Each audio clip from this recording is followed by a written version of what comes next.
തങ്കച്ചന് ഏത് ഷോൾഡർ ഊരിപ്പോന്നേ? ഇതൊരു ആക്സിഡൻറ്റിൽ മൊത്തം വെയിറ്റ് ഇവിടെ വന്നിട്ട് ഡിസ്ലൊക്കേഷൻ ആയതാണ്. പിന്നെ എത്ര വർഷമായി? ഡിസംബർ 17 കഴിഞ്ഞ ഡിസംബർ. പിന്നെ പിടിച്ചിടാൻ ഭയങ്കര ബുദ്ധിമുട്ടായിരുന്നു. ഒരു പിടുത്തമൊന്നും പിടിച്ചിട്ടൊന്നും വീണില്ല. രണ്ടാമത് പിന്നെ അവർ, അതായത് ഈ ഷോൾഡർ ഊരിപ്പോയ കൈ താത്തിട്ടോ, ഈ ഷോൾഡർ ഊരിപ്പോകുന്ന അതികഠിനമായ വേദന. ഷോൾഡർ ഊരിപ്പോകുന്നതിന് പറഞ്ഞു സഹിക്കാൻ പറ്റാത്ത വേദന. നമ്മുടെ ഈ ഷോൾഡർ ഒന്ന് ചിന്തിച്ചൊക്കെ ഒന്നിങ്ങനെ നനങ്ങിയാൽ ഊരിപ്പോവുക. ഓപ്പറേഷൻ ചെയ്ത് പിന്നെ സ്ക്രൂ ഒക്കെ ഇട്ടാലേ കൈ ഷോൾഡർ നിൽക്കത്തില്ല. ആ ഒരവസ്ഥ. ഹല്ലേലൂയ. ഭയങ്കരമായിട്ട് വേദനയുള്ള അല്ലേ? നല്ല ബലപ്രയോഗം നടത്തി അവർ പിടിച്ചിട്ടത് ആണല്ലേ? ഉണ്ടോ? അപ്പോൾ ഈ മകൻ്റെ ഷോൾഡർ ഊരിപ്പോന്നതാണ്.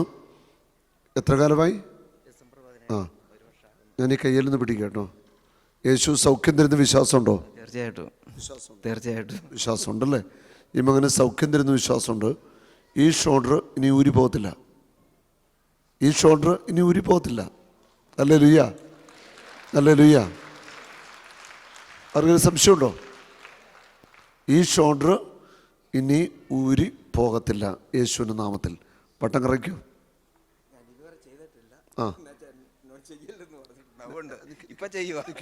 ഇതുവരെ അങ്ങനെ കറക്കരുതെന്നാണ് ഡോക്ടർ പറഞ്ഞിരിക്കുന്നത്. ചെയ്യരുത്, പ്രത്യേകിച്ച് മുകളിലോട്ട് ഉയർത്തരുത്, ശ്രദ്ധിക്കണം എന്ന് പറഞ്ഞിട്ടുണ്ട്. കൈ മുകളിലോട്ട് ഉയർത്തരുത്, കറക്കരുതെന്ന് ഡോക്ടർ പറഞ്ഞിട്ടുണ്ട്. കൈ ഉയർത്തിപ്പിടിച്ചേ, കറക്കിക്കേ. ഈ ഷോൾഡറിന് ഊരത്തില്ല. തിരിച്ചു കറക്കിക്കേ. ഹല്ലേലൂയ. അവസാനത്തെ വാക്ക് യേശുക്രിസ്തുവിൻ്റെ വാക്കാ. ഡോക്ടറല്ല തീരുമാനിക്കുന്നത്, നാട്ടുകാരല്ല തീരുമാനിക്കുന്നത്. യേശു എന്തു പറയുന്നതോ അതേ ഇവിടെ നടക്കത്തുള്ളൂ.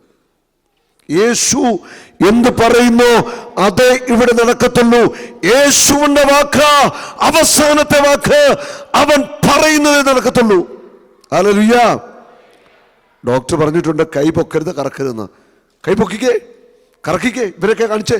ലോകം തിരിഞ്ഞു കാണട്ടെ, എല്ലാവരും കാണട്ടെ. Praise the lord. യേശു തീരുമാനിക്കുന്നതേ ഇവിടെ നടക്കത്തുള്ളൂ കേട്ടോ.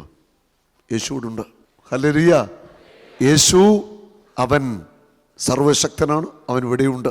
ഉയർത്തെഴുന്നേറ്റ കർത്താവ് ഇവിടെയുണ്ട്. കർത്താവ് അത്ഭുതങ്ങൾ ചെയ്യും. സന്തോഷമായി ഉണ്ടോ? അത്ഭുതകരമായ കർത്താവിൻ്റെ സ്പർശനമാണ്. ഇവൻ്റെ ഷോൾഡർ സൗഖ്യപ്പെട്ട് കഴിഞ്ഞു.